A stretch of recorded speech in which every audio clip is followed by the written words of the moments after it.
concerned about with those guys. They got 3 Pro Bowlers in the secondary alone. Brian Dawkins is one of the best safeties in the league. So he's just telling us right now that they really should have lost this game. They had no business beating this team, but we already know what happened. We have Terrell Owens playing on a broken foot, Donovan McNabb not really targeting him, throwing picks, throwing the ball in the dirt. Lewis is one of the best strong safeties we faced all year. Jeremiah Trotter and Mike linebacker is, he can stop that run single handedly. The other guys, Dahani and Simonal. This Eagles team was really good. Like, they were really good. Andy Reid did a really good job building this team. They're very explosive on defense, and usually you don't hear that, but the way they rush the passer and intercept the ball, Jamon Curse, Hugh Douglas, Burgess, Darwin Walker, great player. The names on that defense, man, and on that offense. They got playmakers at every position. Let me just read you a little something. If you guys really remember that game, the Patriots should have lost that game, but the Eagles gave the game away, and they just didn't guard Deion Branch. I thought this was kind of interesting. First, I thought I couldn't believe it, but it's actually true. You're talking about the Philadelphia parade after the game.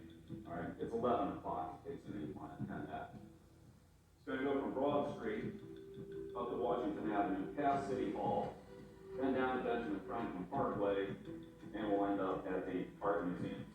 Some people get a little ahead, and they start to put some of that stuff out, unbeknownst to maybe even the team. But Bill, anytime that he could grab something, he was going to tell the team, this is how easy they think this game's going to be.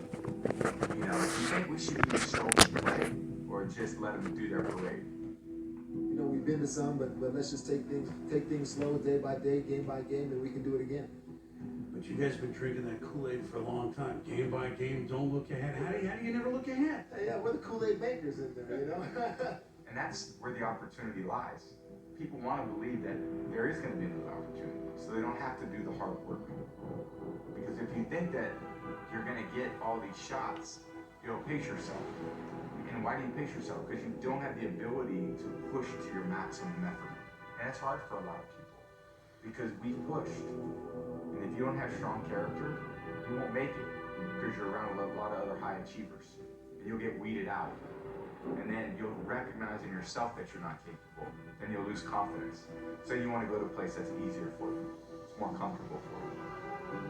That's what we were programmed, basically. I said programmed, man. Programmed to do. See, they were programmed, guys. All the players in the NFL, not just the Patriots, every single player, all 1,600 of those players and coaches, they're all programmed, guys. They retrain these guys to play football the NFL way, not the way that football is supposed to be played. The way that NFL wants them to play the game is the way they teach them. Just brainwash. Compartmentalize the victory, put it away, suppress success, and move on because you got one more. We all knew that back-to-back was something that was really, really attainable. Something that we, I think probably focused on and thought about. We certainly don't get caught up in considering ourselves a dynasty. We probably downplayed it publicly, but it was like, man, if we could do this, we could really validate these last 2 seasons and kind of what we've done. In the end, after this game, the team was not going to be the same anymore. Eventually things are going to change, yes. But let's get this out of the way first. 3 out of 4, and you're a dynasty. That energy that we had, I don't think is sustainable. In some ways, we couldn't hold it together for that much longer.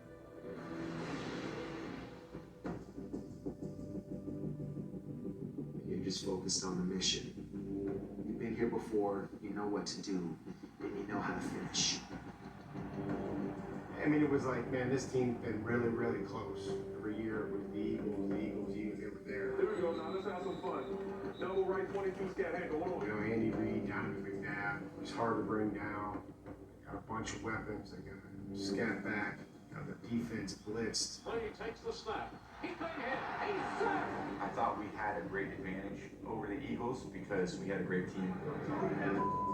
I think we felt like that until T.O. walked out there with a broken ankle. He was the go-to guy for most of the season for Donovan McNabb, and it's a miracle, I think, that he's back and healthy. T.O. That's because that injury probably wasn't even a real injury. was obviously someone that we didn't know was going to be there. What's the question on how the leg was? In that game, our secondary was a little beat up, so we were pretty vulnerable. We had Randall Gay going up against Terrell Owens. That wasn't a great matchup. He couldn't be covered. Would stiff arm everybody that we had. We're like, okay, this was gonna probably be a little closer than what we thought. Let me make 21 of anybody. He literally just said it. He couldn't be covered. He stiff-armed everyone. So why did Donovan McNabb not keep feeding him the football? Could it be that Donovan McNabb was given a script and was told to not go too far? Because if Donovan McNabb was really trying to win this Super Bowl, why would you throw to anyone else but 81? Especially if it's working. Like, because he follows the script.